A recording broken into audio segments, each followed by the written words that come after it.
জান্নাতের মধ্যে তার নামের উপরে একটা গাছ লাগায়, তার নামের উপরে একটা বৃক্ষরোপণ করে।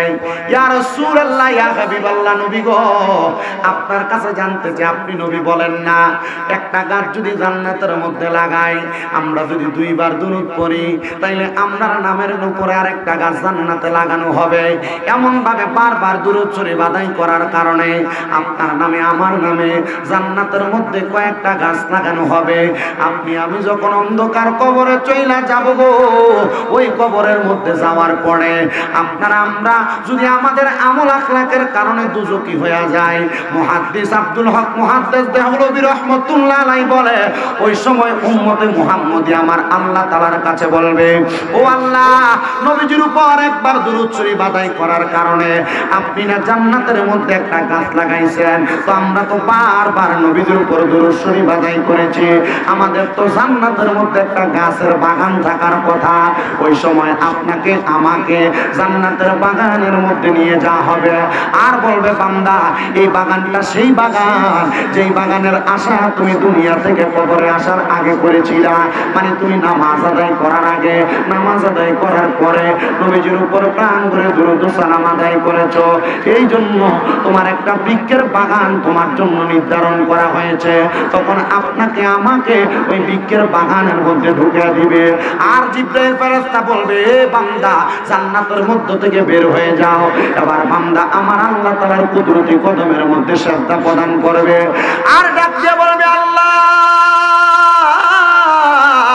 আমি আমার আমলের কারণে দুজকি, আমি আমার আমলের কারণে জান্নাতে যাইতে পারবো না, তবে আপনি আল্লাহ তাআলা একবার নবীজির উপরে দুরূদ শরীফ আদায় করার কারণে আমার নামের উপরে এতগুলা গাছ লাগাইছে, আল্লাহ, আমি আমার গাছের নিচে থেকে সরতে পারবো না, তখন আপনাকে আমাকে ওই গাছের বাগানের মধ্যে রেখে দেওয়া হবে।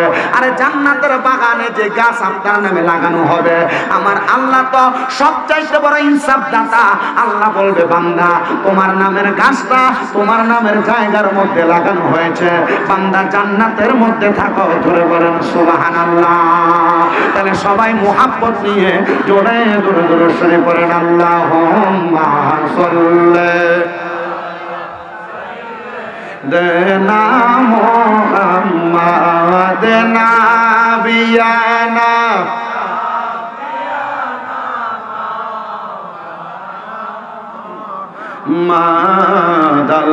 মাদাল্লাহুম্মা সাল্লি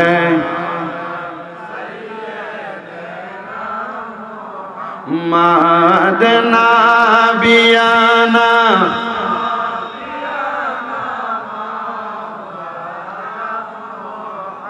ওরে দুলা সাজাই পালকি চড়াই নিবিরে যখন নাতে রাসূল পাঠ করিও ও বৈরাতিগণ, নাতে রাসূল পাঠ করিও ও বৈরাতিগণ, দিবি তুলে নবীর কুলে কান্না বিলাপ করিস না, কাফনে দিস নবীজির নাম বলিস না রে, বলিস না, কাফনে দিস নবীজির নাম বলিস না রে, বলিস না।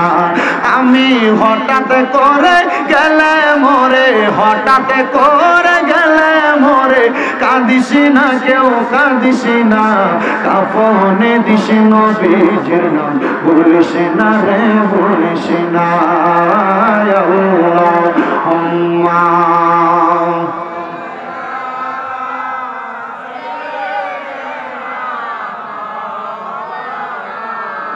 মুহাম্মাদ ওয়া আলা মাওলানা লা ইলাহা ইল্লাল্লাহ, লা ইলাহা ইল্লাল্লাহ, লা ইলাহা হাসবি রব্বি জাল্লাল্লাহ, পরের মাফি গায়রুল্লাহ, পরের হাসবি রব্বি জাল্লাল্লাহ, মাফি কলবি গায়রুল্লাহ, নূরে মুহাম্মদ পরের নূরে মুহাম্মদ ও লা ইলাহা ইল্লাল্লাহ লা ইলাহা আল্লাহ আদম হাওয়া বানাইলা তুমি বেহেশতের মাঝে রাখিলা বলেন আদম হাওয়া বানাইলা আল্লাহ বেহেশতের মাঝে রাখিলা আবার হিকমতে গন্ধ মে খাওয়াইয়া হিকমত या दुनियाते पाठाइला ला इलाहा इल्लल्लाह ला इलाहा अल्लाह काउरे बनाइला सफियुल्लाह बराबर करना अल्लाह ताला हजरते आदम अलैहि सलातु वस्सलाम के सफिउल्लाह उपाधि दिয়েছে আল্লাহ তাআলা বড় মহব্বত করে আমাদের নবী মুহাম্মদ মুস্তাফা সাল্লাল্লাহু আলাইহি ওয়াসাল্লাম ওনাকে উপাধি দিয়েছেন হাবিবুল্লাহ মারহাবা বলেন মহব্বত নিয়ে পড়বেন খবর পাইলাম পার্শ্ববর্তী একটা মাহফিল আপনাদের এখানে আপনারা যারা এখানে বসছেন আমি আয়েশা মাহফিলের পরিবেশ দেখে অবাক হয়ে গেছি হুজুর মূল্যবান তকরির করেছেন আপনাদের কাছে যে বিষয়গুলো আপনাদের অত্যন্ত জানা প্রয়োজন কিন্তু দেখলাম মানুষ দোকানে বাড়ি ঘরে রাস্তায় ঘোরাফেরা করছে একটা জিনিস চিন্তা করলাম মানুষ বাইরে ঘোরাফেরা করার এখানে কয়েকটা কারণ আছে তার মধ্যে এক নম্বর কারণ হলো যে বক্তা ওয়াজ করতে বক্তা একবার পরিচিত সব সময় দেখে ঠিক না দুই নাম্বার যে কথাগুলো বলতেছে এই কথাগুলোকে মানুষ একবার স্বাভাবিকভাবে নিচ্ছে আরে কি হইব বলতেছে আর ঠিক না কিন্তু উনি যে কথাগুলো বলছে এই কথাগুলো দামি কথা আপনারা এখানে বসছেন কিন্তু আপনারা কথাগুলোকে গুরুত্বভাবে যারা নিয়েছেন নিছেন কিন্তু অনেকে মনে করছেন যে হুজুর কথা বলতেছে আমি কথাগুলো শুনতেছি কোন রকম চললেই হইল আমরা এখানে যারা বসবো যারা কথা শুনবো ধৈর্য সহকারে মনোযোগ সহকারে শুনবেন শুধু এতটুক মনে রাখবেন এখান থেকে যা শিখবেন তা যেন আমাদের আমলিক জিন্দেগিতে বাস্তবায়ন হয় পড়েন আল্লাহুম্মা আমিন আরো জোরে পড়েন আমিন একজন আরেকজনের মুখের দিকে তাকায় আছেন একজন একজনের দিকে তাকাচ্ছেন একটু মহাব্বত নিয়ে অন্তরটাকে উজাড় করে দিয়ে পড়বেন আল্লাহ তাআলা যেন আমাদের এই পড়াটাকে কবুল করেন আরো জোরে পড়েন আমিন একটু মহাব্বতে বলেন তুমি কাউরে বানাইলা শফিউল্লাহ কাউরে বানাইলা খলিলুল্লাহ মোরে নবীকে দয়া করে মোরে রে বানাইলা হাবিবুল্লাহ লা ইলাহা ইল্লাল্লাহ লা ইলাহা আইরে নামাজ রোজা সাই রহনা কে হো মা বাবার খেদমত চাই রহনা আমার নবীর দরুদ বইল না বলেন নবীর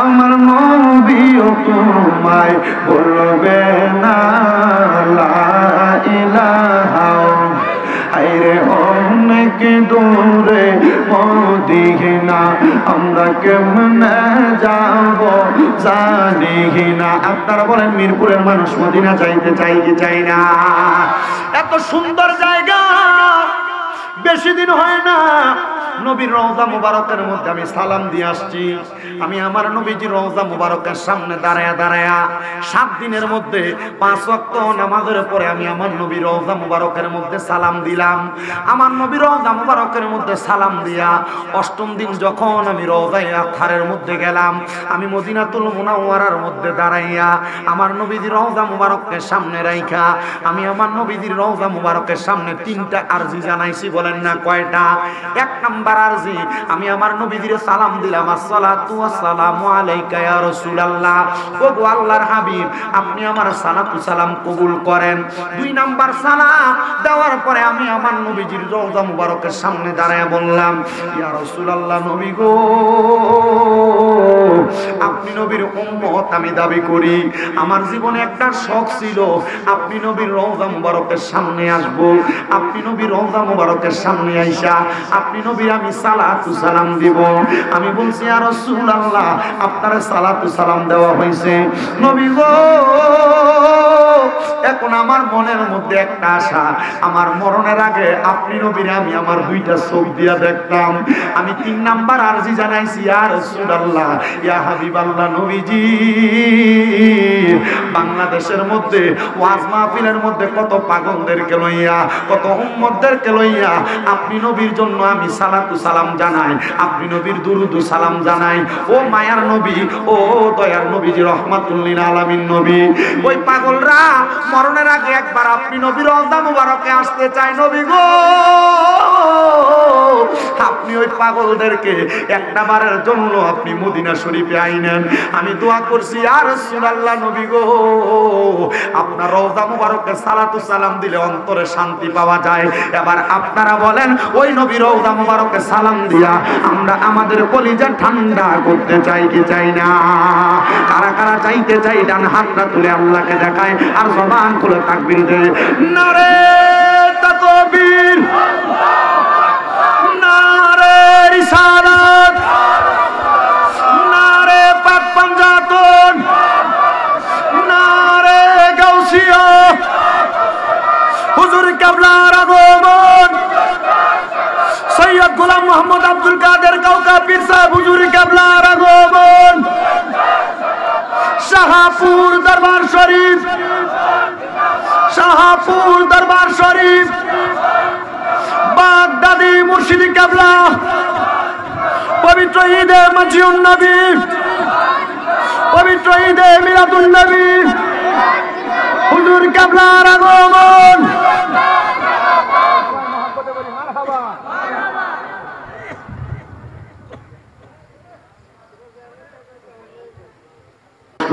আপনাদেরকে সুন্দর খাবার দিবে, এই জন্য বলবেন হুজুর না আপনারা কেন মাহফিলে বসলেন? একজন দাড়ি পাকা বয়স্ক বাবার যদি প্রশ্ন করা হয়, উনি বলবে হুজুর আমি জীবনে এত গুনাহ করলাম, আমার গুনার খবর আমার সন্তান জানে না, আমার গুনার খবর আমার স্ত্রী জানে না, যদি আমার পুতে আমার গুনার খবর জানতো আমি বাপরে বাপ পরিচয় দিত না। আরে যুবক ভাইরা একটা বার চিন্তা করো, তোমার জীবনের গুনার খবর যদি তোমার মা জানতো তুমি পুত্রে ফুত কইয়া পরিচয় দিত না। সবার কথা বাদ দিলাম, আমি শামীম দাদার গুনাহ যদি আপনারা দেখতেন এই সুবর্ণপুর এলাকার মধ্যে আমার আপনারা জায়গা দিতেন না, মাহফিলে বৈশা 2টা কথা বলতে দিতেন না। আপনারা বলেন বাবারা আমরার গুনাহগুলা গোপন রাখছে একজন, তিনি কে? ওগো আল্লাহ এত গুনাহ যে করলাম, আপনি তো আমার গুনার কারণে আমার রিজিক বন্ধ করলেন না। একবার চিন্তা করলে সুবর্ণপুরের মানুষ, একটা মানুষ যদি কোনো অফিস আদালতে চাকরি করে একদিন না গেলে ওই ব্যক্তির একদিনের বেতন কাইটে রাখা হয়, একদিন যদি ডিউটির মধ্যে না যায় একদিনের বেতন কাইটে রাখা হয়। ও আমার আল্লাহ, আমরা তো তোমার বান্দা দাবি করি, আমরা তো মসজিদের মধ্যে 5 ওয়াক্ত নামাজের আযান হয়, আমরা তো মসজিদের মধ্যে প্রবেশ করি না। আল্লাহ আমরা তো রোজা রাখি না, আমরা তো দুনিয়াতে তোমার ইবাদত করি না। ও আল্লাহ তুমি তো আমরার খানা বন্ধ করে দাও নাই, এত সুন্দর দেহ দিলা আল্লাহ গো, ওই আমার হাতটা চলাচল করা তো বন্ধ করলা না? করছে কথা কোন করছি? ও মুসলমান একটু গভীর মনোযোগ দিয়ে বয়ানটা শ্রবণ করবেন। আল্লাহ তাআলার ইবাদত না করার সত্ত্বেও আল্লাহ আমার চোখগুলা কানা করে নাই, আল্লাহ আমার কানে শোনা বন্ধ করে নাই, আল্লাহ আমার পা গুলা টেংরা তুর বানায় নাই। ও আল্লাহ কেন? আল্লাহ কয় বান্দা লা তাকনা তুমি রাহমাতিল্লাহ, আমি আল্লাহর রহমত থেকে তোমরা নিরাশ হও না। ইন্নাল্লাহা ইয়াগফিরুয যুনুবা জামিআ, নিশ্চয়ই তিনি আল্লাহ যিনি সকল প্রকার গুনাহগুলা ক্ষমা করে দেয়। ইন্নাহু হুয়াল গফুরুর রহিম, নিশ্চয়ই তিনি আল্লাহ যিনি ক্ষমাশীল এবং দয়ালু। ও মুসলমান, একটাবার চিন্তা করেন, সুবর্ণপুর এলাকায় কোন মানুষ যদি চুরি করে, রাস্তা দিয়ে যাওয়ার সময় মানুষ তারে বালা মানুষ বলে না, চোর বলে? আল্লাহ আমি যে নামাজ পড়ি না, কই তুমি তো আমার কপালে লেখা দাও না আমি বেনামাজি। মানুষ আমারে দেখলে বেনামাজি কইয়া ডাকতো। আল্লাহ আমি যে মিথ্যা কথা বলি, কই তুমি তো আমার কপালের মধ্যে লেখা দাও না আমি মিথ্যাবাদী। মানুষ আমারে মিথ্যাবাদী কইয়া ডাকতো। ও আল্লাহ, আমি যে হারাম খাই, তুমি তো আমার কপালের মধ্যে লেখা দাও না আমি হারামখোর। মানুষ আমারে হারামখোর কইয়া ডাকতো। ওই আল্লাহ এত দয়াবান, ওই আল্লাহ এত মায়ার আল্লাহ। আল্লাহ কয় বান্দা গুনাহ করতে করতে যখন তোমরা ক্লান্ত হয়ে যাও, আমি আল্লাহর কাছে আইসা যখন তোমরা দুইটা হাত বাড়ায় দিয়া কান্দো, ও আল্লাহ তখন আপনি কি করেন গো? আল্লাহ কয় বান্দা ফালকুরুনি আযকুরুকুম, যখন তুমি আমারে স্মরণ করো আমি আল্লাহ তোমারে স্মরণ করি। আমরা স্মরণ করি আল্লাহ আল্লাহ বইলা, আমরা স্মরণ করি লা ইলাহা ইল্লাল্লাহ বইলা, আমরা স্মরণ করি সুবহানাল্লাহ বইলা, আমরা স্মরণ করি আলহামদুলিল্লাহ বইলা। আল্লাহ আপনিও কি আমাদেরকে বান্দা বান্দা বইলা স্মরণ করেন? না রে বান্দা না। তাফসীরে জালালাইন শরীফের লেখক আল্লামা জালালউদ্দিন সুয়ুতী রহমাতুল্লাহ আলাইহি, আল্লামা জালালউদ্দিন মুহল্লি রহমাতুল্লাহ আলাইহি তাফসীরে কানজুল ঈমান নুরুল ইরফানের মধ্যে আল্লামা মুহাম্মদ ইয়ারকান নঈমি রহমাতুল্লাহ আলাইহি বলতেছে, বান্দা তুমি তো আল্লাহরে আল্লাহ বইলা স্মরণ করো, আমার আল্লাহ তোমারে বান্দা বইলা স্মরণ করে না। ও বান্দা তুমি যখন অভাবে পইরা আমার আল্লাহরে একবার আল্লাহ কইয়া ডাক দাও, আল্লাহ কয় বান্দা আমি তোর অভাব দূর কইরা তোরে স্মরণ করি। এ বান্দা কঠিন মুসিবতের মধ্যে পইরা যখন তুমি আমি আল্লাহরে আল্লাহ বইলা ডাক দাও, আমি আল্লাহ তোরে মুসিবত থেকে উদ্ধার করি। কঠিন রোগের মধ্যে পইরা যখন তুমি আমি আল্লাহরে আল্লাহ বইলা ডাক দাও, আমি আল্লাহ তোমারে কঠিন রোগ থেকে সেবা দান করি। এ বান্দারে, যদি তোমরা আমি আল্লাহরে এমন ভাবে স্মরণ করো, আমি আল্লাহ তাআলা তোমাদেরকে 10টা নিয়ামত দান করব। আল্লাহ কোন 10টা নিয়ামত দান করবেন? আল্লাহ কয় বান্দারে, 1 নাম্বার তোমার হায়াত বাড়ায়া দিব। ও মুসলমান, আপনাদের সুবর্ণপুর এলাকায় কোন মানুষ যখন হার্ট অ্যাটাক করে, কোন মানুষ যখন স্ট্রোক করে, ওই মানুষটাকে ঢাকা ল্যাবেট হসপিটালের মধ্যে নিয়ে যাওয়া হয়। সর্বনিম্ন 65 থেকে 1,25,000 টাকা আইসিইউর বিল দেওয়া লাগে 24 ঘন্টার জন্য। কিন্তু আল্লাহ কয় বান্দা, ও বান্দা তুমি যখন আমার প্রশংসা করো, আমি আল্লাহ তাআলা তোমার হায়াতটা বাড়াইয়া দেই। কই 1,60,000 টাকা 1,50,000 টাকা তো আইসিইউর বিল দেওয়া লাগে না, আল্লাহ অটোমেটিক আমার হায়াত বাড়াইয়া দেয়। আল্লাহ কয় বান্দা যদি তুমি আমার প্রশংসা করো, আমি আল্লাহ তাআলা 2 নাম্বার তোমার রিজিক বাড়াইয়া দিব। ইনকাম করেন বরকত হয় না, আপনি টেনশন করতে করতে সিগারেট জ্বালায়া টানেন। বলে কেন সিগারেট খান? বলে টেনশন করে সিগারেট খাই। না রে বান্দা না, যদি তুমি এমন টেনশনের সময় কামাই রুজি নাই, যদি আমার আল্লাহর কাছে 5 ওয়াক্ত নামাজের পাশাপাশি তাহাজ্জুদের নামাজের মুসল্লাটা বিছায়া গভীর রজনীতে ডাক দিয়া কইতে, আল্লাহ আমার ইনকাম নাই, তুমি আমার ইনকামের বরকত দিয়া দাও। আল্লাহ কয় বান্দা আমারে স্মরণ করলে বরকত দিতাম। কিন্তু আমরা মুসলমান এগুলা করে। আল্লাহ তাআলা 10টা নিয়ামত দেয় রে বান্দা, 10টা নিয়ামত দেয়। 3 নাম্বার, ওই বান্দা যদি মুসিবতে থাকে, আমার আল্লাহ তাআলা বান্দারে মুসিবত থেকে উদ্ধার করে দেয়। 4 নাম্বার, ওই বান্দা যদি কঠিন কোন রোগের মধ্যে আক্রান্ত থাকে, ওই রোগ থেকে আমার আল্লাহ বান্দাকে সেবা দান করে। 5 নাম্বার, ওই বান্দার ঈমানের সাথে মরণ দেয়। সুবর্ণপুর এলাকার কত মানুষ মারা গেল, মারা যাওয়ার সময় বিছানার মধ্যে প্রস্রাব পায়খানা করে দিল, মারা যাওয়ার সময় নাকে মুখে দিয়া রক্ত বাইর হইল, মারা যাওয়ার সময় জিহ্বাটা বাহির করে কামড় দিয়া দিল, মারা যাওয়ার সময় মানুষটা চোখটি উল্টে দিল। এমন মরণ আপনাদের এলাকায় অনেক মানুষ মরছেনি। কত মানুষ মারা যায় একবারও তো চিন্তা করলেন না কেন মানুষটা মারা যায়? ইমাম সাহেবের কাছে দেয়া শুধু মরার খবরটা মাইকে বলার কথা বলেন। তাই কইবেন ইমাম সাহেব আমাদের এলাকার আব্দুর রহিম আব্দুল করিম মারা গেছে, তে তো মারা যাওয়ার সময় জিহ্বার ভিতরে কামড় দিয়ে মরে গেছে, তার তো চোখটি উল্টে গেছে, তার তো নাকে এবং মুখে দিয়া রক্ত বাইর হয়েছে। ও হুজুর, তে তো বিছনার মধ্যে প্রস্রাব পায়খানা করছে।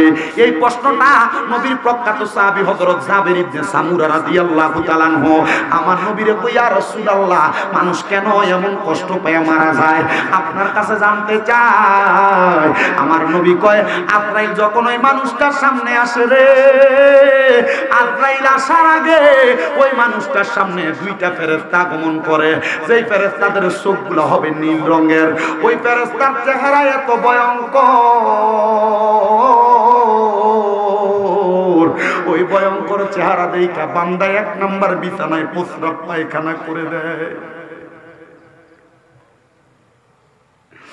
আমার সুবর্ণপুর এলাকার যুবক, সুবর্ণপুর এলাকার মুরব্বী বাবারা, সুবর্ণপুর এলাকার পর্দার অন্তরালের মা, মানুষ মারা যায় লাশ দেখতে যাও, কই একবার তো তোমার মরার প্রস্তুতি নিলা না? আল্লাহর নবী কই, উম্মত এই মরণ বড় কষ্টের রে।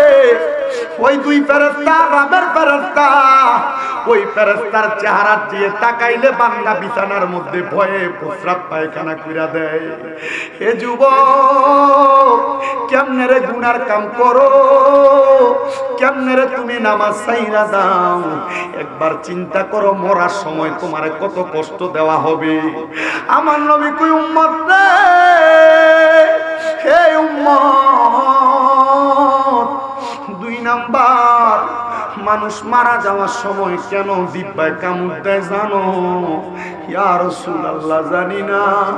নবী আমার কয়, আজরাইল যখন সামনে আসে রূহটা কবজ করার সময় ওই বান্দার বুকের মধ্যে হাত দেয়, এত ওজন লাগে রে, বান্দা বুঝে না। মনে হয় সমস্ত পৃথিবীর পাহাড়গুলা মনে হয় বান্দার বুকের উপর চাপায়া দিছে। ওই বান্দা আজরাইলের সঙ্গে কথা বলার চেষ্টা করে, আজরাইল, আজরাইল রে, রূহ কবজ করবা। আমি তো এখনো রূহ দেওয়ার মতো প্রস্তুতি গ্রহণ করি নাই। আজরাইল এমন ভাবে বুকের মধ্যে থাবা দিব, ওই বান্দার দুই সোয়ালের মাঝখানে জিহ্বাটা বাহির কইরা দিয়া কামড় দিয়া দিব। বান্দা মুখ দিয়া কথা বলতে পারবে না। তখন বান্দা চোখ দিয়ে ইশারা দিয়া বোঝানোর চেষ্টা করবি। ওই বান্দার চোখটি উল্টে যাইব। ওই মরণ কত কষ্টের মরণ চিন্তা করে সুবর্ণপুরের মুরব্বী বাবা। মারা যাইবা, মানুষ তোমারে মাটি দিব, কিন্তু মরার সময় কি কষ্টটাই না পাইবা। নবী আমার কয়, ওই মরার সময় চোখটি উল্টে যাইবা, আজরাইল ইশারা দিয়া কথা বলার সময়। হে বান্দা, নাকে মুখে দিয়া কেন রক্ত বাইর হইবে একবার তো জানতে চাইলা না? আমার নবী কয়, আজরাইলে বুকটার মধ্যে হাতটা রাখার সাথে সাথে বান্দার দুই হাতের সাহারকটা ঠাস ঠাস করে ছিঁড়া যায়, বান্দার পায়ের রগগুলা ছিঁড়া যায়। মানুষ মইরা গেলে যে শক্ত হইয়া যায়, শক্ত হওয়ার কথা না, তো শক্ত হওয়ার কথা না। কারণ আজরাইলের হাতের থাবাটা পাইয়া মানুষের হাতের রগ পায়ের রগগুলা ছিঁড়া যায়, গাড়ের সাহারকগুলা ছিঁড়া যায় রে। সুবর্ণপুরের মানুষ তখন রক্ত আর চলাচল করতে পারে না, রক্তগুলা নাক এবং মুখ দিয়া বাইরে হইয়া যায়। ও নবী গো, এমন কষ্ট পাইয়া কারা মারা যায়? এবার আমার নবী হাদিসে মুবারাকার মধ্যে বলে, এই কষ্ট পাইয়া মারা যায় এক নাম্বার, প্রথম তো বলেছিলাম, ইন্নাল্লাযীনা কাফারু, নিশ্চয় যারা কুফরি করে, মিন আহলিল কিতাবি, এবং যারা আহলে কিতাব, ওয়াল মুশরিকিনা, যারা মুশরিক বেঈমান। আল্লাহর নবী কয় কয় শুনো জগতের মানুষ, অল মুশরিকিনা ফি নারি জাহান্নামা খালিদিনা ফিহা। ওই মানুষগুলা যখন মারা যায় রে, মারা যায় রে, মারা যায়, মারা যাওয়ার পরে মানুষগুলার জাহান্নামের মধ্যে দেওয়া হয়। ও আল্লাহ তারা কারা? আল্লাহ কয় উলাইকা হুম শাররুল বারিয়া। ওই মানুষগুলা হইল সমস্ত পৃথিবীর নিকৃষ্ট মানুষ, সমস্ত পৃথিবীর নিকৃষ্ট মানুষ। ও মুসলমান, মরার কথাটাই না শুনলা? আপনারা যদি কষ্ট করে বসেন পুরাটা বয়ান আপনাদেরকে শোনায়া দিয়া যাব। ওই মানুষটার রূহ কবজ করার পরে আজরাইল ফেরেশতা ওই মানুষটার রূহটা হাতে নেয় না রে, ওই মানুষটার রূহটা আজরাইল ফেরেশতা হাতে নেয় না। যেই দুইটা ফেরেশতা নিমসো কলা ওই বান্দার সামনে আসে, ওই দুইটা ফেরেশতা ওই বান্দার রূহটারে হাতের মধ্যে নিব। হাতের মধ্যে নিয়া দুইটা ফেরেশতার নাকের মধ্যে তারা রুমাল দ্বারা কাপড় দ্বারা এইভাবে দিয়ে রাখবো। ও ফেরেশতা, কেন নাকের মধ্যে রুমাল লাগাইলা? ফেরেশতারা জবাব দেয়, এই বান্দা গুনাহ করতে করতে, নামাজ না পড়তে পড়তে, বদ কাজ করতে করতে, হারাম টাকা খাইতে খাইতে, সুদের টাকা খাইতে খাইতে, ঘুষের টাকা খাইতে খাইতে, পরের হক খাইতে খাইতে বান্দার রূহটা দুর্গন্ধযুক্ত রূহ হয়ে গেছে। এবার আপনারা বলেন, এই সুবর্ণপুর এলাকায় সুদখোর আছে না নাই? হারামখোর আছে না নাই? পরের হক মেরে খাওয়াই না আছে না নাই? জমি দখল করি না আছে না নাই? গীবতখোর আছে না নাই? এমন অপরাধীর অভাব নাই। শুধু সুবর্ণপুর না, আমার এলাকায়ও আছে।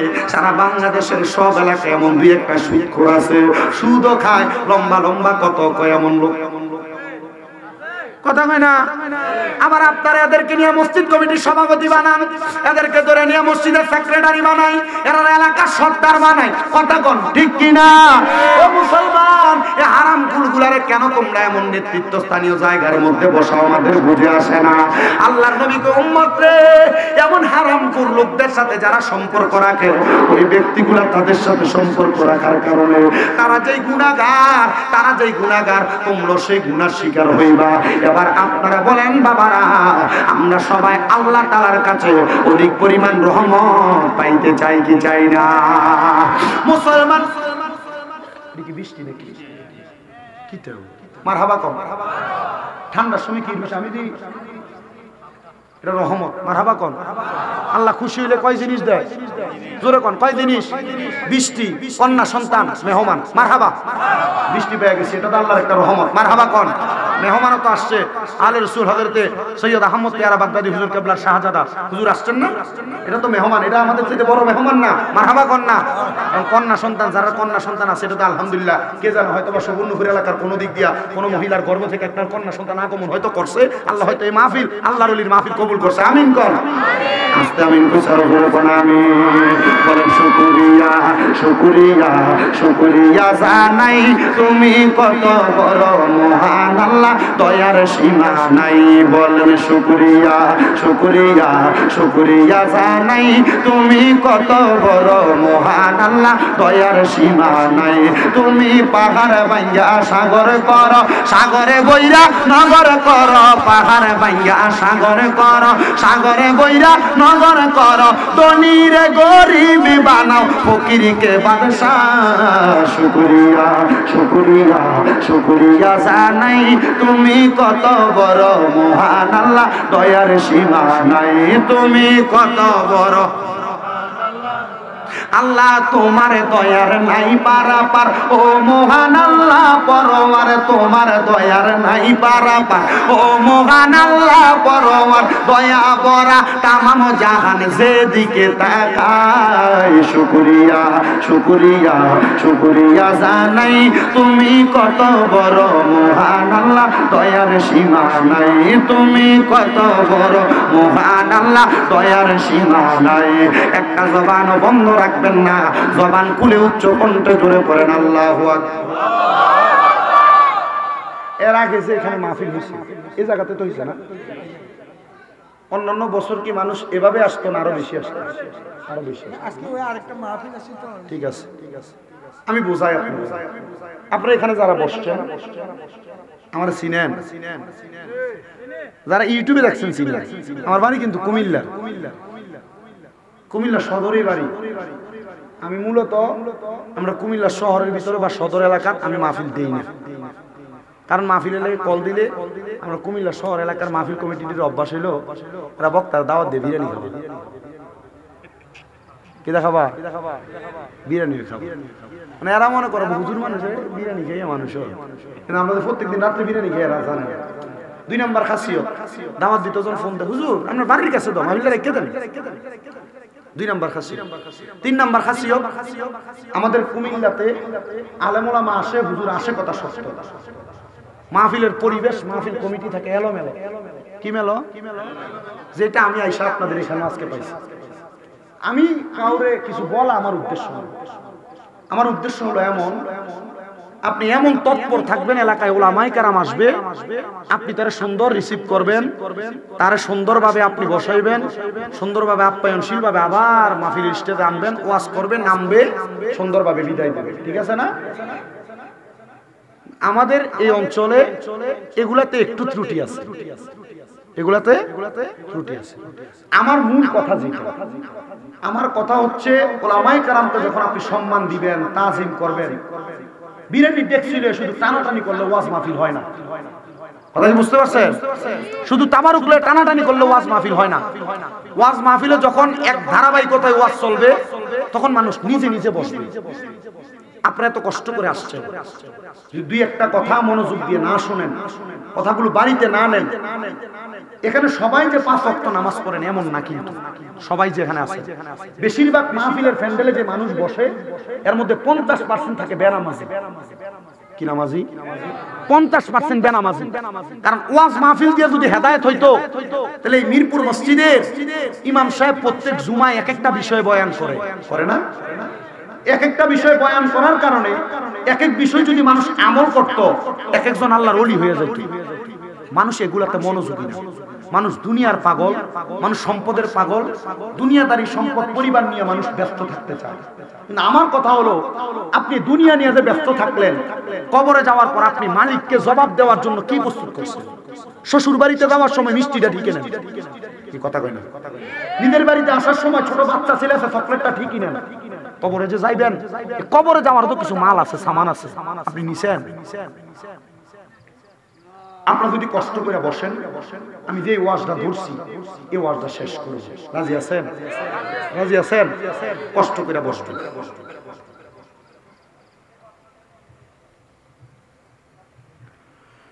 তো 2 জন ফেরেশতা যখন বান্দাকে রূহটা কবজ করার সময় রূহ নিয়ে যায়, ওই 2 জন ফেরেশতার নাকের মধ্যে তারা কি দেয়? কাপড় দেয়, রুমাল দেয়। কিরে ফেরেশতা, এই বান্দারে নিয়ে যাচ্ছ, তুমি নাকের মধ্যে কেন রুমাল দিলাম? ফেরেশতারা জবাব দিবে, এই বান্দা গুনাহ করতে করতে, বদকাজ করতে করতে বান্দার রূহটা দুর্গন্ধযুক্ত রূহ হয়ে গেছে।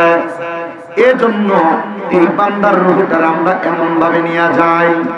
এবার আপনার আমার রূহটা যখন এমন ভাবে নিয়ে যাওয়া হবে, সর্বপ্রথম যেই মাকাম, ওই মাকামের নাম হলো আসমান। বলেন, ওই মাকামের নাম কি? ওই আসমানের গেটের মধ্যে 2টা সাইড, একটা সাইডের মধ্যে 19 জন ফেরেশতা থাকবে, আরেকটা সাইডের মধ্যে 19 জন ফেরেশতা থাকবে। এই 19 জন করে ফেরেশতা যখন আপনার আমার রূহ নেওয়া হবে, কারণ আমি গুনাহগার, আমি বদকার, আমি সিয়াকার, আমার গুনার কারণে আমার রূহ হবে দুর্গন্ধওয়ালা। এবার আসমানের ওই দরজার মধ্যে 19 জন ফেরেশতা আপনার আমার রূহটারে দেখা, ওই ফেরেশতারা কি দিবে? থু দিবে।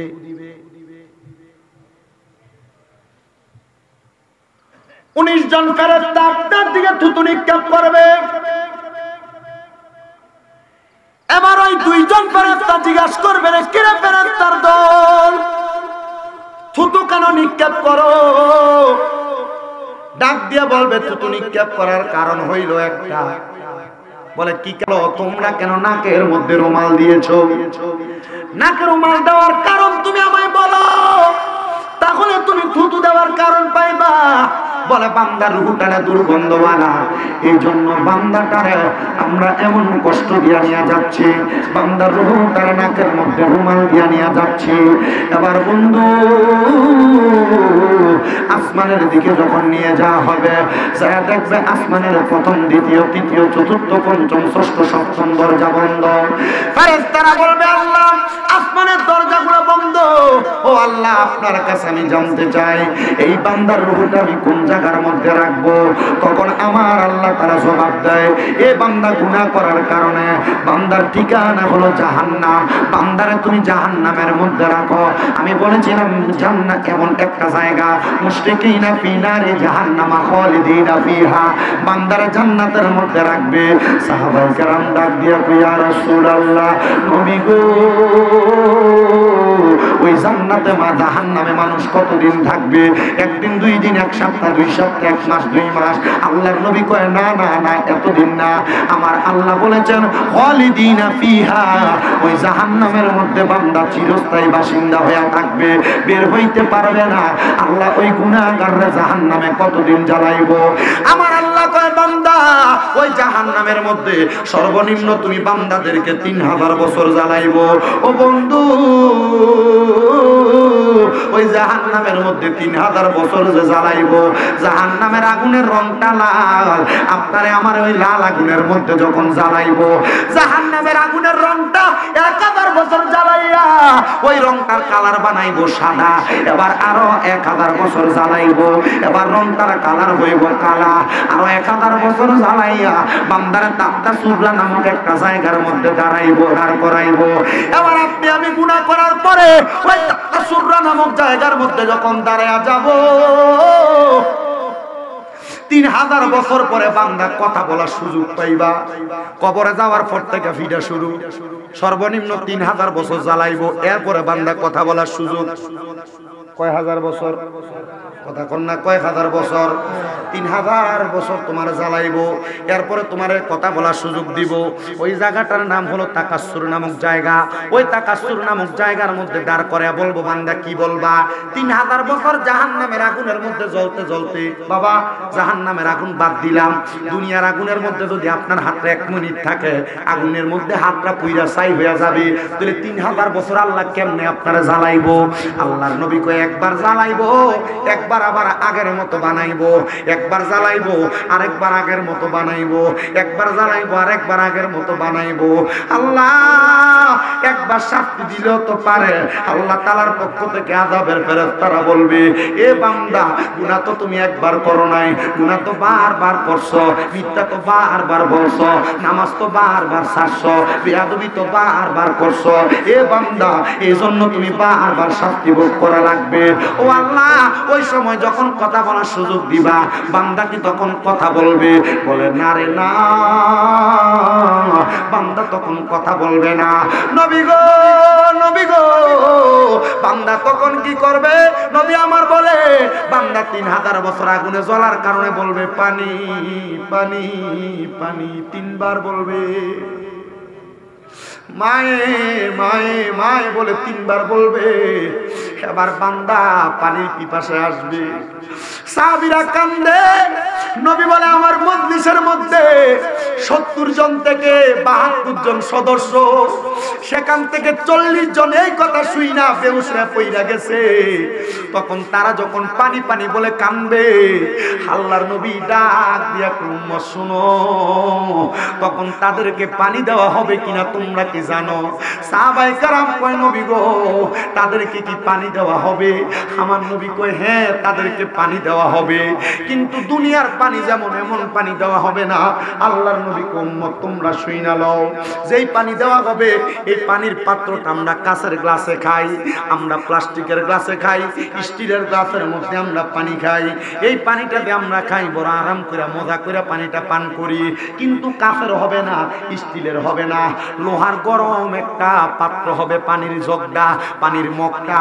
ও মুসলমান, ও নবীর উম্মতের দলেরা, লোহার শুধু গরম হবে না, আপনারা কামারের দোকানে যখন কোনো কাশিকে দেখেন পুরাত দেয়, পুরাত গোড়ালিটা ডাট লাগানোর জন্য, দেখবেন পুরাত দিলে কয়লা যেমন লাল, ওই লোহার রংটা তেমন লাল হয়ে যায়। আপনারা আমার যে পাত্রের মধ্যে করে পানি দিব, ওই পাত্রটা ঠিক এমন লোহার গরম লাল একটা পাত্র হবে। আযাবের ফেরেশতারা ওই পাত্রটা সামনে নিয়ে আসবে, কিন্তু ওই পাত্রের মধ্যে কোনো পানি থাকবে না, পানি থাকবে না। অন্য জাহান্নামীরা জাহান্নামের আগুনের মধ্যে যে পুরাইছে, এদের রক্তগুলা পুষগুলা যে নিচে পড়ছে, ওই পাত্রের মধ্যে রক্ত এবং পুষগুলা তুইলা দিব। দুনিয়ার পানিতে একটা মশা পড়লে পানিটা আপনি খান না, ফালাইয়া দিয়া মুখটার 2-3 বার ভালো করে ডইরা ধুন, কিন্তু আপনার ওই পানি দিব খাইতে পারবেন না। তবু আপনার পিপাসার কারণে তরল পদার্থ পাইয়া বান্দা যখন মুখে দিব, বান্দার জিহ্বা পুড়ে যাবে। বান্দা মুখে দেওয়ার সাথে সাথে বান্দার নারী বুড়িগুলা পায়খানার রাস্তা দিয়ে নিচের দিকে পড়ে যাবে। ও নবী, নবী গো, এমন কষ্ট তো আমরা কেউ পাইতে চাই না। নবী আমার কই উম্মত শুনো, এমন কষ্ট তো পাইবা। হাদিস শরীফে এই পানিটারে কই তিনাতুল খাবাল, কেমনে রে তোমার খাওয়াইবো ওই পানি যদি তুমি পান করো। তিরমিজি শরীফের হাদিস প্রমাণ করে, বান্দা ওই পানিটা মুখের মধ্যে নিয়ে যখন পেটে দিব, বান্দার পেটের নারী বুড়িগুলা উতরাইয়া বান্দার পায়খানার রাস্তা দিয়ে বাইরে হইব। গুনাহ করবা সাবধান, নামাজ ছাড়বা সাবধান, হারাম খাইবা সাবধান, সুদ খাইবা সাবধান, ঘুষ খাইবা সাবধান, পরের হক মাইরা খাইবা সাবধান। যদি তুমি কবরে এমন শাস্তি পাইতে থাকো, পাওয়ার জন্য প্রস্তুত থাকো, তাইলে তুমি গুনাহ করো, অসুবিধা নাই। এ বান্দা, বান্দা, বান্দা, যখন তুমি কবরের মধ্যে যাইবা, এবার তোমার এই শাস্তিগুলা যখন চলবে, বান্দা বারবার তোমার শাস্তি দেওয়া হবে। সাহাবায়ে কেরাম কান্দে আর কই, নবী গো, ইয়া রাসূলুল্লাহ, নবী গো, নবী গো, যারা গুনাহগার, যারা বেঈমান, যারা কাফের, যারা মুশরিক, তারা এমন কষ্ট পাবে। নবী গো, যারা ভালো, যারা নামাজি, যারা মুত্তাকি, তাদের অবস্থা কেমন হবে? নবী আমার কই, এমন কঠিন অবস্থা না। মুমিন বান্দা মারা যাওয়ার আগে মুমিন বান্দার ঘর সুবাসিত হয়ে যাবে। আরে আম পাতায়, জাম পাতায় কত পানি ঝরে, শেষ বিদায়ের গোসল দিব বরুই পাতার জলে। আরে সেই দিন কিন্তু নূরের নবী আইব রে, বলেন সেই দিন কিন্তু নূরের নবী আইব রে। ও মাবুদ মাওলা রে, তুমি ধীরে ধীরে ফিরে ফিরে চাইও রে। আরে আমার বিয়ার যাত্রী আমি 4 জনার দেখি, তারা আন্দার ঘরে নামাই দিয়া দিব আমায় ফাঁকি। এটা দুনিয়ার বিয়া না,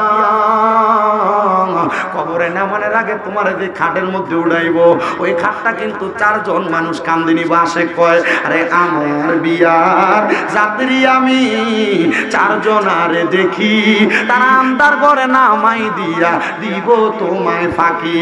আরে ওই কবরে নূরের নবী আইব রে, বলেন ওই কবরে আইব রে। ও মাবুদ মাওলা রে, তুমি ধীরে ধীরে ফিরে ফিরে চাইও রে। সাহাবায়ে কেরাম একটা ডাক দিয়া কই, ইয়া রাসূলুল্লাহ, নবী গো, আল্লাহু আকবার বল না, ও দয়ার নবী গো, আরে বেঈমানরা এমন কষ্ট পাইবো। যারা মুমিন গো নবীজি, ওই মুমিনরা কেমনে মারা যাইবো?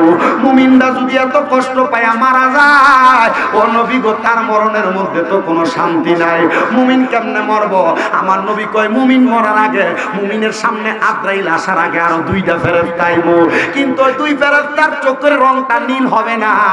ওই 2 ফেরেশতার চোখটা এত সুন্দর হবে, ফেরেশতার চোখের দিকে তাকাইলে চোখটা শান্তি।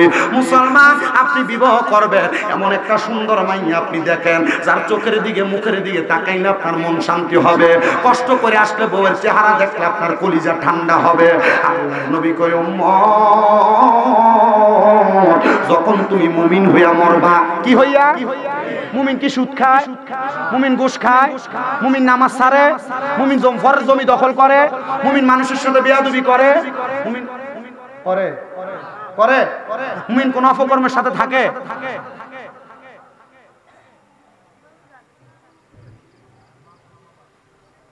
মুমিনরা এমন খারাপ কোনো কর্মকাণ্ড করে না। ওই মুমিনের সামনে দুইজন ফেরেশতা আসবে, দুইজন ফেরেশতার মধ্যে একজন ফেরেশতার হাতের মধ্যে মেশক আম্বরের আতর থাকবে। ওমা, আরেকজন বেঈমান যখন মারা গেছে আতর তো ছিল না, আজরাইলের মতো থাবা দিয়া ধরছে। মুমিনদের কেন এত আরাম করে ধরব? মুমিনের সামনে মেশক আম্বরের আতর নিয়ে আসবে, আরেকজনের সামনে আরেকজন ফেরেশতার হাতের মধ্যে জান্নাতি আপেল লয়ে আসবে। দুইজনের হাতে দুইটা জিনিস থাকবে। মুসলমান রে,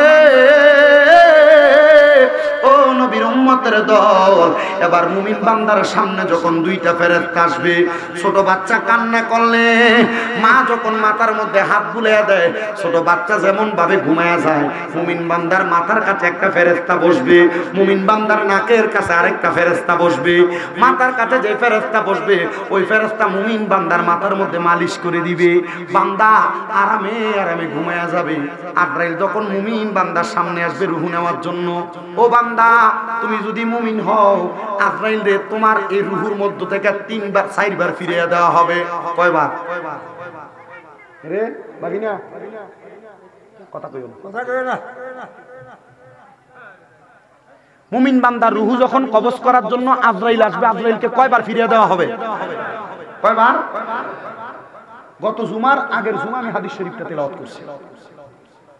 বুখারী শরীফ 2য় খণ্ড 323 নম্বর পৃষ্ঠার হাদিস, আবার 687 নম্বর পৃষ্ঠার আরেকটা হাদিস। আমি অবাক হয়ে গেলাম এই হাদিস শরীফ পড়া। বুখারী, মুমিন বান্দা যদি হয় তাহলে তার এত শান্তি? বল হ, শান্তি। মারহাবা কোন? কয়বার ফিরিয়ে দিবে? তবে শর্ত আপনি কি হওয়া লাগবে? মুমিন নামাজ পড়ে কি পড়ে না? হালাল খায় কি খায় না? পরের হকের প্রতি লোভ করে? শর্ত মুমিন। এবার আজরাইল মুমিনের সামনে আসবে, মুমিনের বুকের মধ্যে প্রথম হাত দিবে, বুকের সামনে দিয়ে আরো দুইজন ফেরেশতা দাঁড়িয়ে যাবে। আজরাইল, মুমিনের রূহ তুমি কবজ করতে পারবে না বুক দিয়া। বলে কেন? মুমিন বান্দার বুকের মধ্যে আল্লাহ এবং তার রাসূলের ভালোবাসা মহাব্বত আছে, এজন্য মুমিনের বুক দিয়ে রূহ কবজ করা যাবে না। ও বান্দা, বান্দার সবচাইতে আকর্ষণীয় জায়গা হলো বিওয়াজিকান নূর, এই চেহারাটা। এবার আজরাইল থাবা দিব আপনার চেহারার ভিতরে রূহ নেওয়ার জন্য। কপাল থেকে আওয়াজ আসবে, রে আজরাইল, আমি বান্দার রূহ এভাবে কবজ করবা না। বলে কেন? বলে বান্দা 5 ওয়াক্ত নামাজের মধ্যে সেজদা দিছে, পড়ছে সুবহানা রাব্বিয়াল আলা, বান্দা আল্লাহ তাআলার প্রশংসা করছে। এই কপাল দিয়া বান্দার রূহ কবজ করা যাবে না। ও বন্ধু, আজরাইল আবার আপনার ডান দিক দিয়া থাবা দিবে। কেউ কেউ বলে ডান হাতের এই ডান হাতের এই বডির অংশে, আবার কেউ কেউ বলে ডান বুকের এই অংশ দিয়ে আজরাইল থাবা দিবে। আরে এই জায়গা দিয়ে যখন থাবা দিবে, এবার ডান দিক থেকে আওয়াজ আসবে, রে আজরাইল, আমি হইলাম বান্দার দান এবং সদকা। এ বান্দা, দান সদকা কইরা দুনিয়ার জমিন থেকে কবরে আসবে, বান্দারে এদিক দিয়া তুমি রূহ কবজ করতে পারবা না। এবার বাম দিক দিয়া যখন থাবা দিবে, রে এবার বাম দিক থেকে আওয়াজ দিবে, এ আজরাইল, বাম দিক দিয়া রূহ কবজ করতে পারবা না। কেন? কেন? বলে বান্দা মা বাবার খেদমত করেছে, আমি কইলাম বান্দার পিতা মাতার খেদমত, এই বান্দারে তুমি রূহ কবজ করতে পারবে না।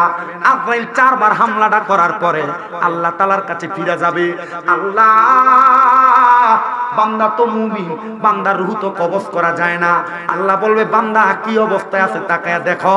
বলে বান্দা, ওয়া নাউমাকুম সুবাতা, বান্দা তো ঘুমায় আছে, সকাল হওয়া পর্যন্ত, মানে ঘুম ভাঙা পর্যন্ত বান্দা তো উঠবে না।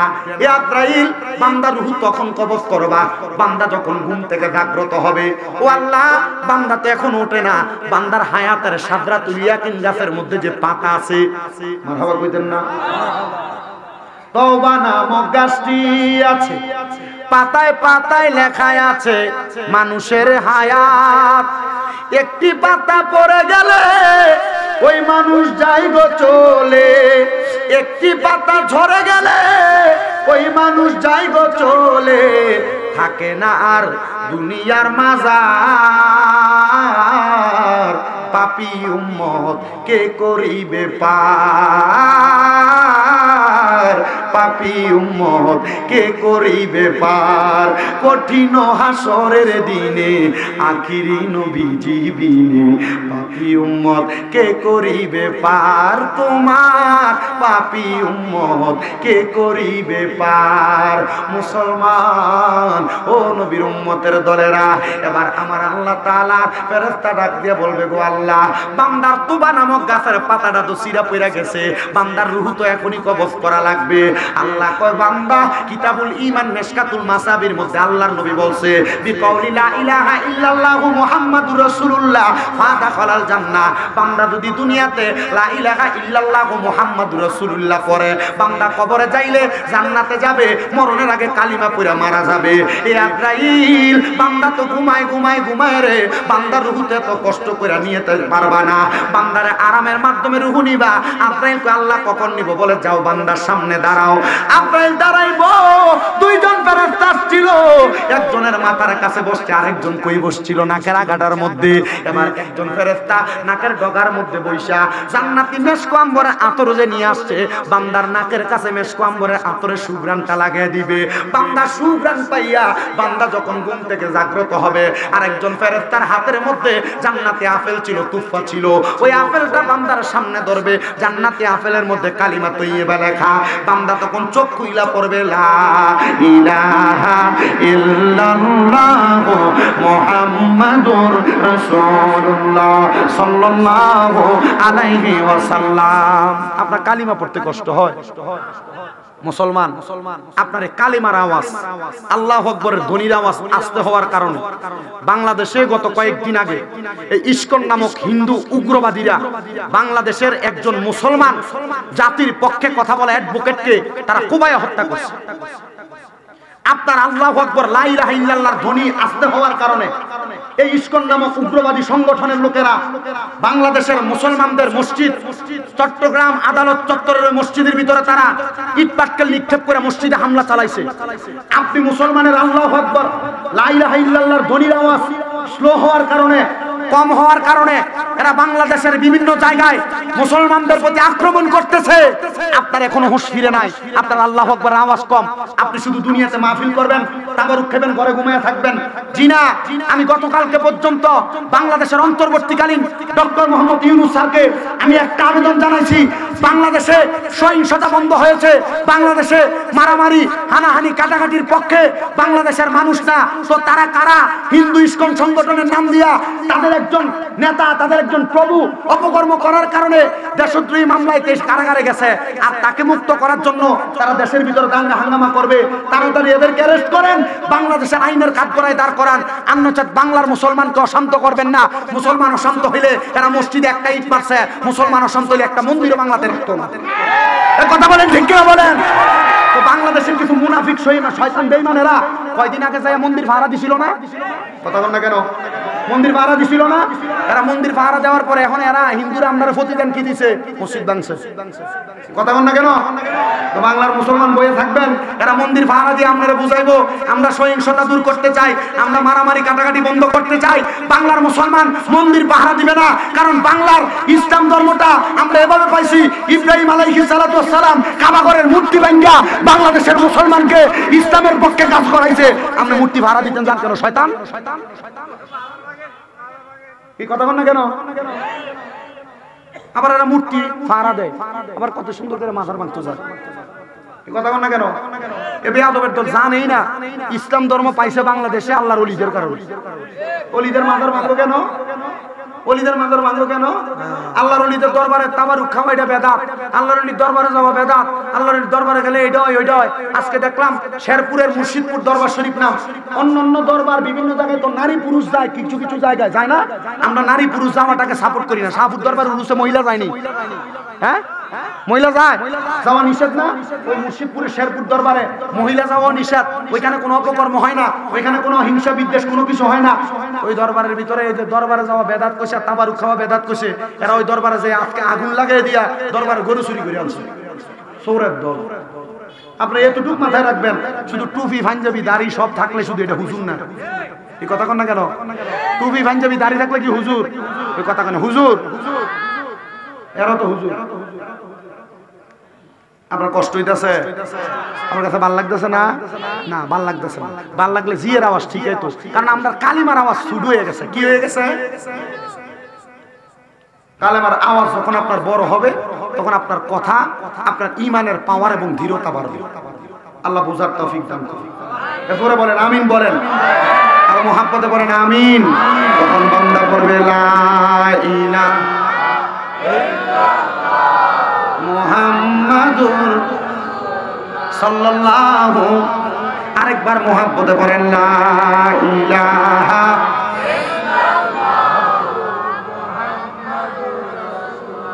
সাল্লাল্লাহু আলাইহি ওয়াসাল্লাম। বান্দা কালিমা পড়বে, এবার আজরাইল তখন বান্দার মুখ দিয়ে একটা বাতাস বের হবে, ওই বাতাসের মাধ্যমে বান্দার রূহটা কবজ করে নিয়ে যাবে। বান্দা টের পাইতো না। কিন্তু বেঈমান যে মারা গেছিল কষ্ট কম না বেশি? আজরাইলকে দেখে তো বস্ত্র পায়খানা করে দেয়। বেঈমান আজরাইলকে দেখে তো জিহ্বায় কামড় দিয়ে মারা যায়। বেঈমান আজরাইলকে দেখে তো সব উল্টে যায়। আজরাইলকে দেখে তো ঘাড়ের রক, হাতের রক ছিঁড়ে যায়। তাহলে মুমিন কি টের পাইছিল? সাহাবায়ে কেরাম বলেন নবীজি আর কি হবে আপনার কাছে জানতে চাই। নবী আমার বলে আজরাইল ফেরেশতা যখন বান্দার রূহটা, মুমিনের রূহটা নিয়ে যাবে, তখন আস্তে আস্তে যাবে। মুমিনের রূহ তখন আজরাইলের সঙ্গে কথা বলবে। মুমিনের রূহ বলবে রে আজরাইল, আমার রূহ যে তুমি এত আস্তে আস্তে নিয়ে যাও, আমার আল্লাহ তাআলা আমার জন্য কত বড় নিয়ামত রেডি করে রাখছে, তুমি যদি জানতা তাহলে আমাকে অতি দ্রুত তুমি জান্নাতে নিয়ে যাইতা। জবান খুলে জোরে জোরে বলেন সুবহানাল্লাহ। এবার মুমিনের রূহ বেঈমানের রূহ নিছে নাকি কি? কিন্তু মুমিনের রূহটা আজরাইল ফেরেশতা হাতের মধ্যে নাই। আহলা ওয়া সাহালান মারহাবান দুয়ুফুল্লাহ দুয়ুফুর রহমান, স্বাগতম স্বাগতম, আল্লাহর মেহমান আপনাকে স্বাগতম বইলা বইলা মুমিনের রূহ যখন উপরের দিকে নিয়ে যায়, এবার মুমিনের রূহ উপরের দিকে নিয়ে যাবে। আমাদের এলাকায় এক জাতের মাছ আছে যেটা হাতে ধরলে ফিসলে জায়গা, হ্যাঁ, মুমিনের রূহ তখন আজরাইলের হাতের মধ্যে থাকবে না। আজরাইল আসমান পর্যন্ত যাবে। আসমানের সামনে ফেরেশতা কয়জন কইরা কইছিলাম?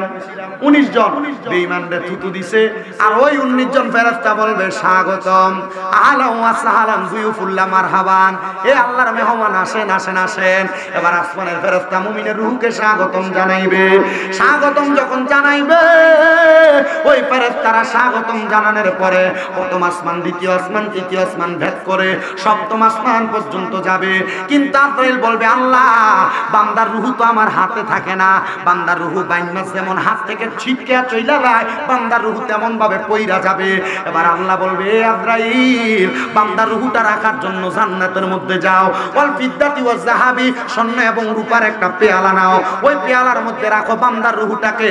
আজরাইল তাকে দেখবে, মনে করেন এই পানির পাত্রটা যদি একটা ট্যাপ সাইরা পানির পাত্রটা ট্যাপের নিচে দিয়ে দেওয়া হয়, পানি পড়তে পড়তে পানিকে এটা থাকবে না, ফুরার পর ফুরা যাবে গা।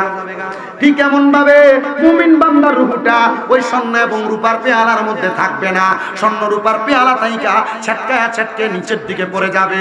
আজরাইল বলবে আল্লাহ, মুমিন বান্দার রূহটা কোন জায়গার মধ্যে রাখবো? কোন জায়গায় থাকে না। আল্লাহ বলবে যা যা, মুমিন বান্দার রূহটা আবার মুমিন বান্দারে দিয়া দে। বলে হুজুর, রূহ দিলে তো বান্দা জিন্দা। আল্লাহ কয় ওয়ালা তাকুলু লিমান ইয়াকতালু ফি সাবিলিল্লাহি আমওয়াত বাল আহইয়াউ ওয়ালাকিন লা তাশউরুন।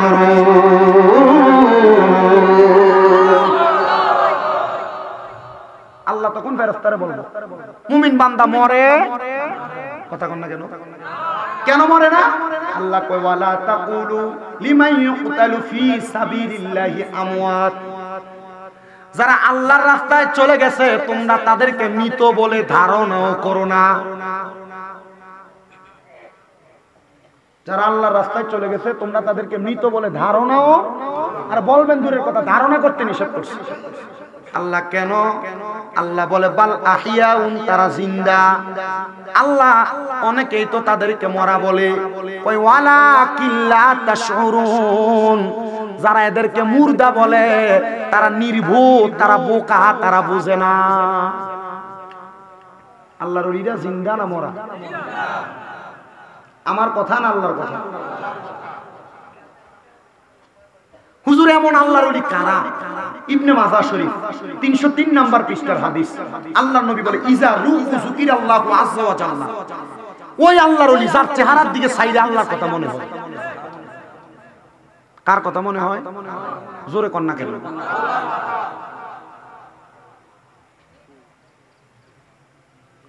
মুসলমান ইমানদার, মুমিন বান্দার রূহ যখন মুমিন বান্দারে ফিরিয়ে দেওয়া হবে, তখন মুমিন বান্দা কিয়ামতের আগ পর্যন্ত নামাজ আদায় করবে। নামাজ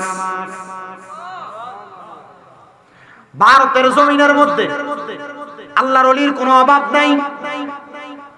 অনেক আল্লাহর ওলি, ভারতের বাদশা মনে মনে এরাটা করলো, এই যে মাজার বাংলাদেশের বিভিন্ন জায়গায় ভাঙ্গা হইতেছে, আমি চিন্তা করলাম মাজার যেহেতু ভাঙ্গা হয়, কত জায়গায় মাজার ভাঙ্গা হয়, কত মানুষ মাজার ভাঙ্গার বিরোধিতা করে। ও মুসলমান, ও নবীর উম্মতের দলেরা, মাজার ভাঙ্গার বিপক্ষে সবাই গেছিল, তখন আমি কইছি আমি মাজার ভাঙ্গার পক্ষে। কি লেগা? আমার কয়েকজন প্রশ্ন করছে, আপনি কেন মাজার ভাঙ্গার পক্ষে? আপনি না আল্লাহর ওলির দরবারে যে মাজারে ওয়াজ করেন? আমি বলছি ভারতের এক আল্লাহর ওলি সকল ওলিদের ব্যাপারে একজন বাদশা বাজে মন্তব্য করতেছে। আমরা এলাকা অনেকে আছে না মাজারে যাওয়া বেদাত কয়, আছে না? আমরা এলাকাতে অনেকে আছে না কয় মাজারে যাওয়া শিরিক বেদাত, বলে না? কেন বলে? একটু মনোযোগ দিয়ে শুনবেন, শুনলে আপনি বুঝতে পারবেন। কারণ মাজারে সেজদা দেওয়া এটা হারাম। কি? আপনি সেজদা দেন, যদি সেজদা দেন এটা হলো হারাম।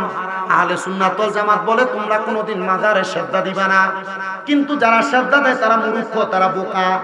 ও বন্ধু, এই কথাগুলো মানুষের কাছে প্রচার প্রসার যখন করে, ভারতের বাদশা কয় যেহেতু মাজারের মধ্যে এমন অপকর্ম হয়, আমি প্রত্যেক মাজারের সামনে যাইয়া আল্লাহর ওলিদেরকে সালাম দিব, যদি আমার সালামের জবাব দেয় তাহলে আমি ওই মাজার ভাঙবো না, আর যদি সালামের জবাব না পাই তাহলে ওই মাজার আমি ভেঙে ফেলবো। উনি বড় মাপের একজন বাদশা। এখনের যে নেতা খেতা এডি না, এডি নামাজ পড়ে না, দাড়ি ফুমশেপ করে।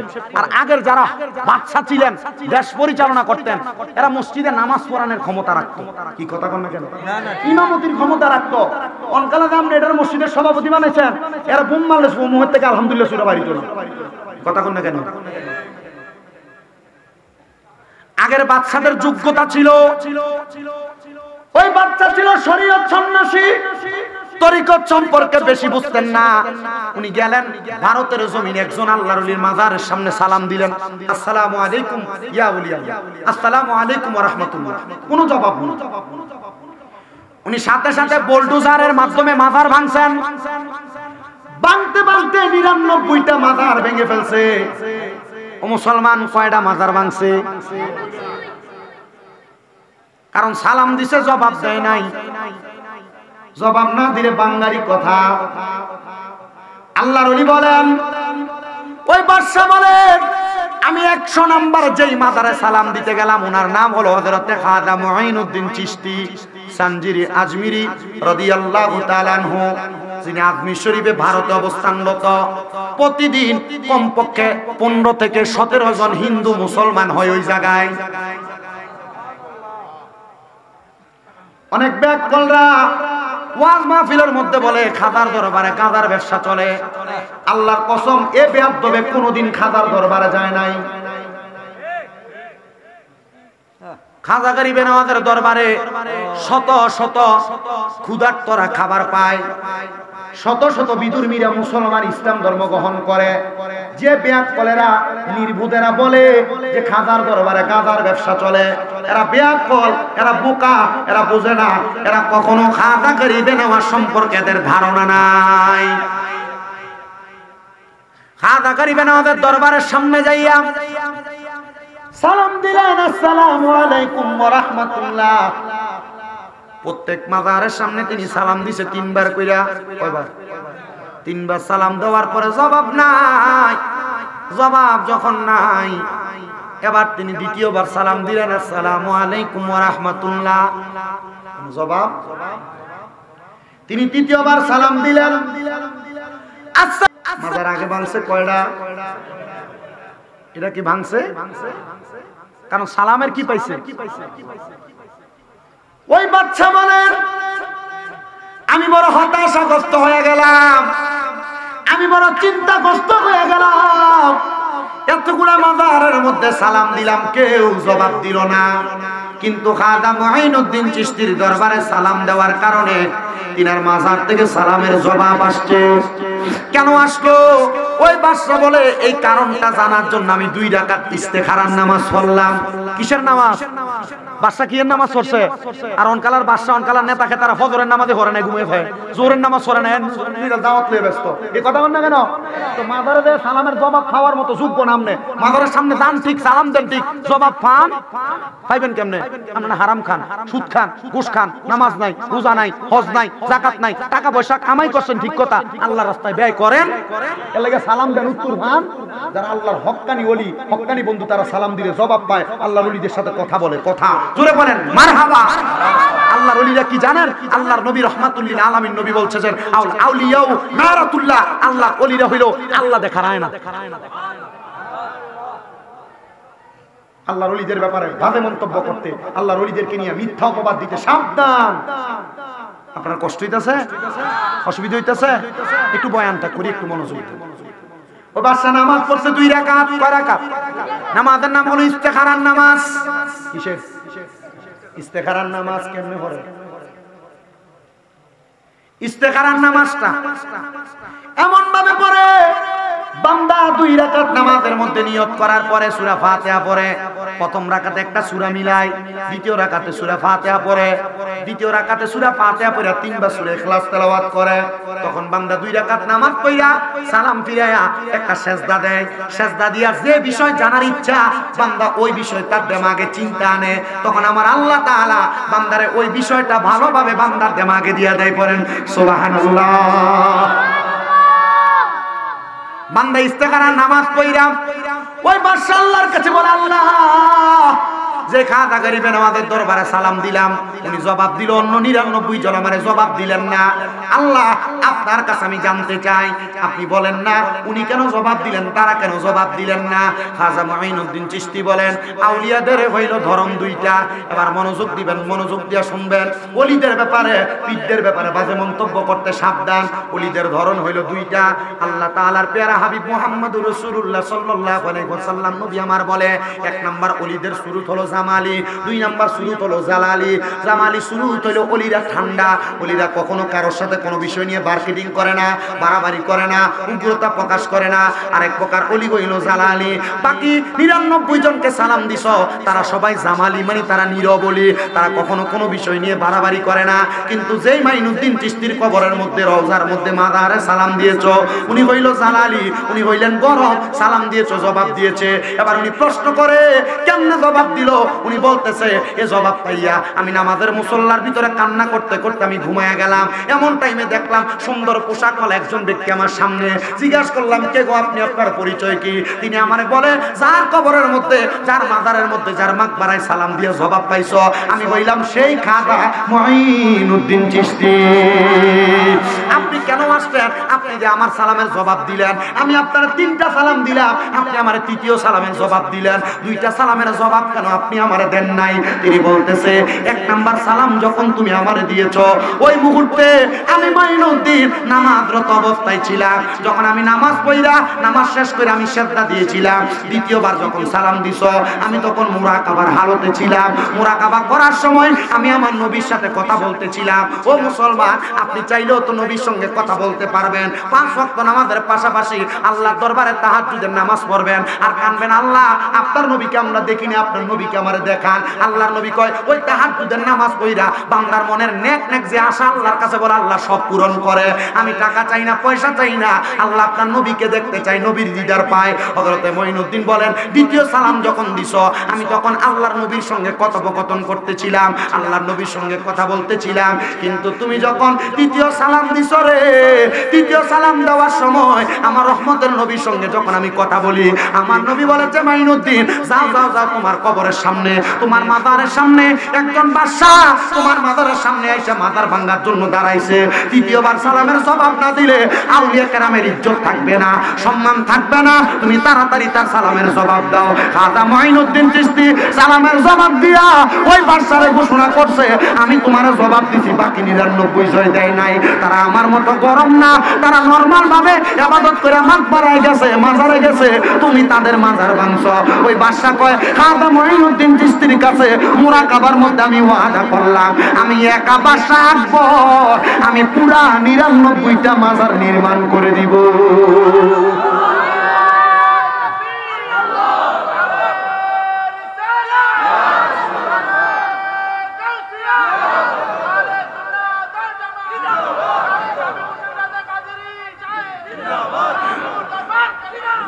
জোরে বলেন মারহাবা।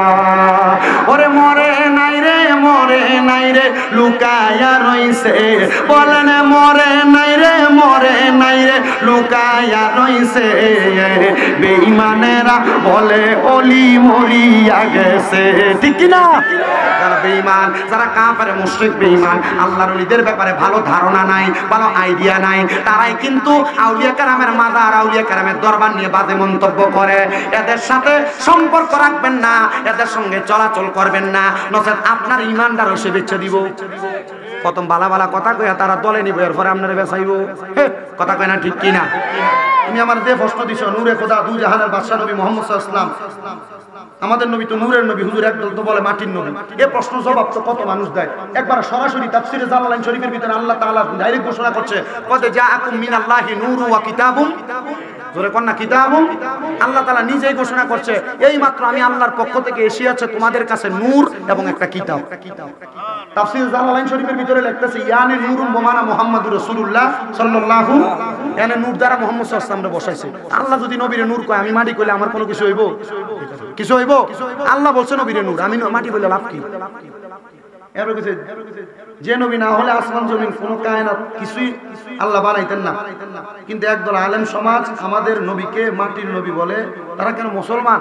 আমি বলবো তারা ওই নবীকে আল্লাহ তাআলার সিফতি গুণ যেটা নবীরে দিছে, আল্লাহ তাআলার সিফতি গুণ যদি না মানে তো এটা মুসলমান কেন? এটা কাফের মুশরিক বেঈমান। এই কথা বলেন না কেন? তৃতীয়ত লেখছে, দ্বিতীয়বার আরেকটা লেখছে, ভারতবর্ষে আল্লাহর ওলিগণ উপমহাদেশ ইসলাম কায়েম করছে, হিন্দুদেরকে মুসলমান বানাইছে আল্লাহর ওলিগণ। কিন্তু আমাদের দেশে একদল আলেম সমাজে দাঁড়িয়ে আছে, টুপি আছে, কোরআন হাদিস জানে, তারপরও কেন ওলিগণের মাজারে যাওয়া শিরিক বলে? ওলিগণের মাজারে যাওয়া কথা কেন শিরিক বলে? এ শিরিক কেন বলে? ওলিগণের মাজারে যাওয়া শিরিক না। আল্লাহ বলছেন, ইন্না রাহমাতাল্লাহি করিবুম মিনাল মুহসিনিন, নিশ্চয় আমি আল্লাহর রহমত ওলিদের নিকটবর্তী। ওলি যারা, আমি আল্লাহর বন্ধু যারা, তাদের কাছে আমি আল্লাহর রহমত। আমরা মাজারে যাই, যিনি মাজারে কে আছে? আল্লাহর ওলি আছে, ওনাদের কাছে গেলে আল্লাহর রহমত পাওয়া যায়, আমরা এই জন্য যাই। এখন এর যদি শিরিক করে, তাহলে কোরআনের আয়াত অস্বীকার করে না? কোরআনের আয়াত যদি অস্বীকার করে, সে মুশরিক বেঈমান কাফের। আমার কাছে ফতোয়া জানতে চাই না, কারণ আমি এখনো কুমিল্লা আলিয়া মাদ্রাসায় কামেল প্রথম বর্ষে মাত্র, কামেল পাস করলে ফতোয়া দিতাম। আমি আল্লাহকে করা কোনো ফতোয়া দিই না, আমার মাদ্রাসা থেকে নিষেধ করছে, করা কোনো ফতোয়া দিস না, নরমাল ওয়াজ করে মানুষের হেদায়েতের পথে ডাক। আমি আল্লাহকে মোটামুটি চলতেছে। আপনারা দোয়া, কুমিল্লাতে আমার 6টা মাদ্রাসা। কয়টা? সব কুমিল্লা শহরে, সব কুমিল্লা শহরে, নূরপুর চৌমুহনীতে শাহপাড়া রোডে ঢুকতে এনে 2তলা 3তলা মাদ্রাসা, আমার মাদ্রাসা। আপনারা দোয়া করেন, আমার মাদ্রাসাগুলোর জন্য দোয়া করবেন। এখানে আল হুসাইনি ইসলামিয়া সুন্নিয়া মাদ্রাসা, জামিয়া নূরে মদিনা মাদ্রাসা, ওই দিক দিয়ে আমাদের তাহফিজুল কোরআনের একাডেমিক শাখা, এখান দিয়ে মহিলা শাখা চলতেছে, সব মাদ্রাসা।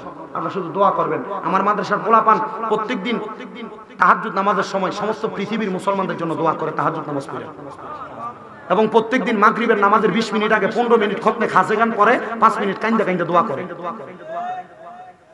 আপনারা আমার মাদ্রাসার ছাত্রদের জন্য দোয়া করবেন, করবেন না ইনশাআল্লাহ?